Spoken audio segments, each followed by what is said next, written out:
பிரதான எதிர்க்கட்சி தலைவருக்கு நாங்கள் ஆதரவு கொடுக்கிற போது அவருக்கும் இதனை ஒரு எச்சரிக்கையாக நான் சொல்லி வைக்க விரும்புகிறேன். எங்களோடு இணங்குகிற விடயங்களை முழுமையாக நிறைவேற்ற வேண்டும். இல்லை என்று சொன்னால் இந்த நாடு அழிவு பாதைக்குள்ளே செல்லும்.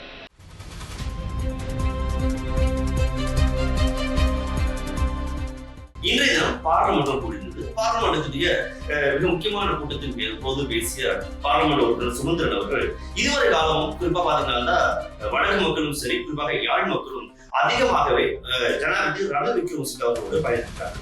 கடந்த பல பொது தேர்தல்களில் அவர்களோடு இணைந்து நாங்கள் செயல்பட்டோம். ஆனால் இந்த தேர்தலில் நாங்கள் அவருக்கு ஏன் சேர்ந்து வாக்களிப்பு பெற்றுக்கொள்ள முடியல, ஏன் அவரோடு சேர்ந்து பயணிக்கணும்னு சொல்லி இருந்தார். எல்லா வகையான வாக்குறுதிகளையும் ஜனாதிபதி ரணில் விக்ரமசிங்கே அவர்கள் கொடுப்பார்கள். ஆனால் எந்த விதமான ஒரு வாக்குறுதியும் அவர் நிறைவேற்ற மாட்டார். எனவேதான் இந்த தேர்தலில் அவருக்கு நாங்கள் ஆதரவு தெரிவிக்கவில்லை என்பதாக பாராளுமன்றம் சொல்லியிருந்தது. மட்டுமல்லாமல் குறிப்பாக எதிர்கட்சி தலைவர் சஜித் பிரேமதாசனுக்கு மிக முக்கியமான ஒரு கோரிக்கை விடுத்திருக்கிறாரு. எங்களுடைய வாக்குறுதியை நீங்க எதுக்காக நிறைவேற்றணும்னு சொன்னா உங்களுக்கு நாங்கள் கொடுக்கக்கூடிய பதிலடி மிகவும் பாரதூரமானதாக இருக்கும். எனவே எங்களுடைய கோரிக்கை இப்பொழுது எதிர்கட்சி தலைவராக இருக்கக்கூடியவர் அடுத்த ஜனாதிபதி வின் பண்ணா ஜனாதிபதியாக தெரிவானார் என்ற கோரிக்கைகளை அவர் நிறைவேற்ற வேண்டும் என்பதாக மிக முக்கியமான ஒரு விடயத்தை இதில் வலியுறுத்தியிருக்கிறார் சுமந்திரன் அவர். இந்த ஒரு நடவடிக்கையின் மூலம் தான் யார் என்பதை திரும்பவும் மக்களுக்கு அவர் நிரூபித்திருக்கிறார். வாய் சொல்லால் பலவிதமான வாக்குறுதிகள் கொடுப்பதும் அதை நடத்துவதை போல காட்டுவதும், ஆனால் அந்த இறுதி தருவாயிலே அந்த இறுதி கடைசி படியை எடுக்காமல் விடுவதும் ரணில் விக்ரமசிங்கவுடைய சுபாவம் என்பதை இந்த தருணத்திலேயும் காண்பித்திருக்கிறார்.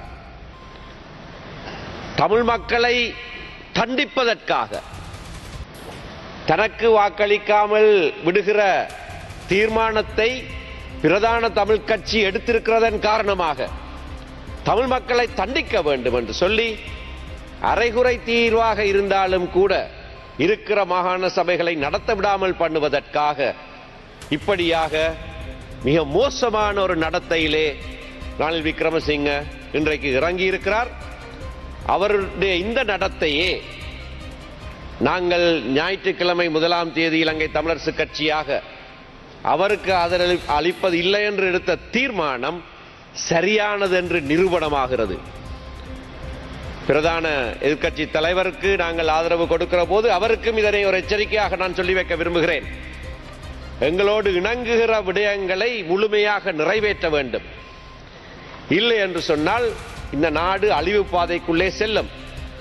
அவர் கொடுத்திருக்கிற வாக்குறுதிகளோடு சென்ற தடவையும் எங்களுடைய மக்கள் அவருக்கு பெரும்பான்மையாக வாக்களித்திருந்தார்கள்.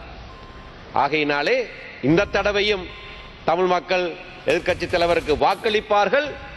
ஆனால் நாடு பூராகவும் வெளிப்படையாக அவர் சொல்லியிருக்கிற விடயங்கள் நடைமுறைப்படுத்தப்பட வேண்டும்.